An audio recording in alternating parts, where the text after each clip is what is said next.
నా స్టైల్ పెరుగు పులుసు ఒకసారి ట్రై చేయండి. కంచె మొత్తం కూడా వేరే కూరనే అవసరం లేకుండా ఇట్టే లాగిచ్చేస్తారు.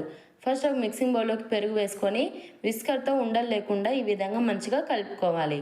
ఇప్పుడు టేస్ట్‌కి సరిపడా వరకు సాల్ట్ వేసుకొని కొద్దిగా నీళ్లు వేసుకుంటూ ఈ విధంగా మంచిగా కలుపుకుంటూ కన్సిస్టెన్సీ అనేది ఈ విధంగా ఉండేటట్టు చూసుకోండి. ఇప్పుడు ఒక కడాయిలోకి ఆయిల్ వేసుకొని ఆవాలు, జీలకర్ర, మినపప్పు, పచ్చెనపప్పు అన్నీ కూడా ఒక్కొక్క టేబుల్ స్పూన్ వరకు వేసుకోవాలి.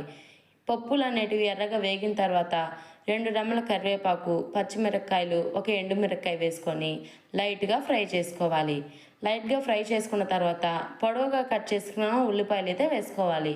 ఉల్లిపాయలు వేసుకొని బాగా ఫ్రై అయిన తర్వాత కొంచెం పసుపు వేసుకొని మనం ముందే కలిపి పక్కన పెట్టుకున్న మజ్జిగలోకి అయితే ఈ పోపు అయితే యాడ్ చేసుకోవాలి. ఇంకా ఎంజాయ్ చేయండి. టేస్ట్ అయితే చాలా బాగుంటుంది. ఇలాంటి మరెన్నో రెసిపీస్ కోసం మన ఛానల్ సబ్స్క్రైబ్ చేసుకోండి. అలానే ఈ పెరుగు పులుసుని మీ ఉండే ఊర్లో ఏమంటారు? అలానే నెక్స్ట్ ఏ రెసిపీ చేద్దాం?